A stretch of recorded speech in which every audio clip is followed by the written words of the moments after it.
signing a deal with Thandiswa Mazwai. Sipo is going to sign the contracts, and we'd like to welcome her to the UMG family worldwide. It's a deal that we're going to represent her internationally as well.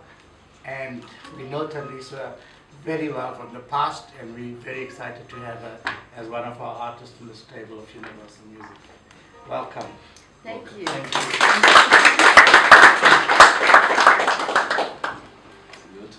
Is it my turn to say something? Yes.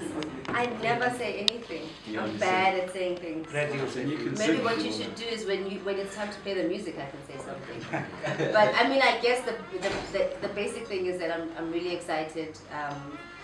This jazz album has been in progress for, I guess, a very long time. The seed was planted about 5 years ago.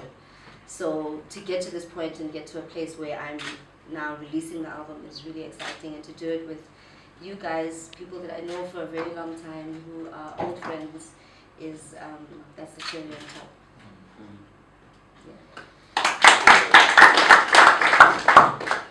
Yeah, I think from my side, it really is an honor to be working with you.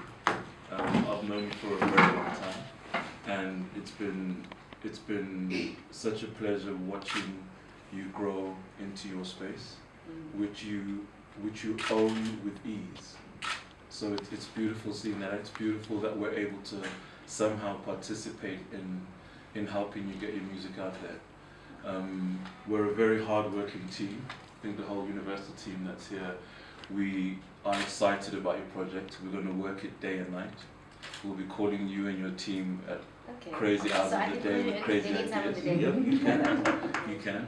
But yeah, we're really, really excited to welcome you to part of the family. And we're very excited about this album. It's an amazing album. The first time we heard it, we wanted to do a deal immediately. So it wasn't a hard thing for us to do. So welcome. Welcome. Good to see you again.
Right, so I went into studio this January with who I think is probably 3 of the finest jazz musicians in South Africa.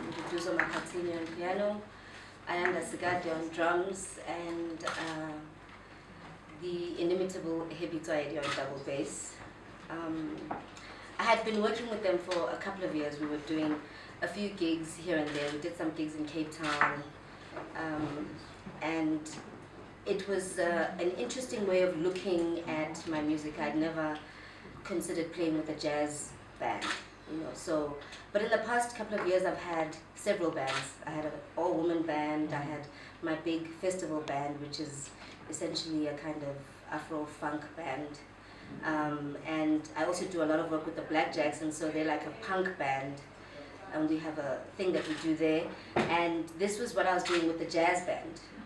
Because I think after being in the industry for a long time, sticking to one genre gets a bit boring, and you want to kind of explore different things. So I had been exploring my old music with these guys for a couple of years, and at some point I thought, you know, we should get into the studio. And like I said, Bri Hugh had said to me about 5 years ago, he was like, you should do an album of covers of South African music, because it's a great tradition in South Africa, and I guess everywhere in the world, that singers redo and remake each other's music. You know, if you look at songs like West Wind, which is also on the album, it's been performed by Miriam Makeba, It's been recorded by Mira Mageba and Letambulu, as well as Nina Simone. Or a song like Mamani has been recorded by Hugh Masekela in the Union of South Africa, as well as Letambulu. So a lot of these songs are songs that everybody sang, so there was a great tradition of sharing songs. And so when I got together with the jazz band, it also made sense because jazz has a great tradition of remaking music. There's not a lot of new jazz music. I mean, there is now, but the jazz medium likes to look at at what the masters were doing and kind of redo in a more contemporary way, or just a kind of new visualization of that music or what it represented. So that for me became something that I could work with. So yes, I put these guys together and we got into the studio and we did about 9 songs. There was a 10th song, but I didn't end up having that in there. It's a great song, but I think maybe I'll use it another time.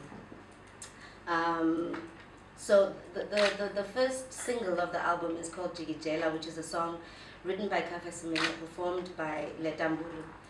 Really, the album is to pay tribute to who I think is the pantheon of South African music, people who represent a particular, I think, who represent that one true international moment in South African music. So names like Hugh Masekela, Miriam Makeba, Kafa Semenya, Letambulu, Musimhlongo, Dorothy Masuku. These names that when you go anywhere in the world and you say, I'm from South Africa and I'm a musician, one of these names will be thrown at you. So to me, this album was about paying tribute to that amazing group of what I think are rebels, musical rebels. And also to kind of, I think the main thing was about the fact that these songs still resonate, even in today's time, even though they were written as songs of rebellion against an apartheid government. Today they still have the same resonance. So the first single is called Jigijela, which means throw a stone. It's about the action of rebellion, but the action of, I guess, there's always 2 sides to rebellion. There's the army, and then there's those who just have the stones. So it's about throwing stones, and it's particularly directed at the student movement that has basically shook South Africa for the past 2 years, and has changed has changed the public discourse, and I think the public discourse obviously always changes in South Africa. It went from like, hooray, Rainbow Nation, and then it was like, wait, you gotta be PC. Then it was like, okay, Rainbow Nation. Now it's like, there's a lot of FUs to everything. And I think that this was an important time, and it was a moment that was destined to happen. Because for me, I think that it was important that South Africa cannot make a real change. The only real change that can happen in South Africa is a revolutionary one, a rebellious one that looks at drastically changing the lives of Black people, drastically changing the understanding that Black people have of their world. So yes, Jigijela, dedicated to the Fees Must Fall protesters.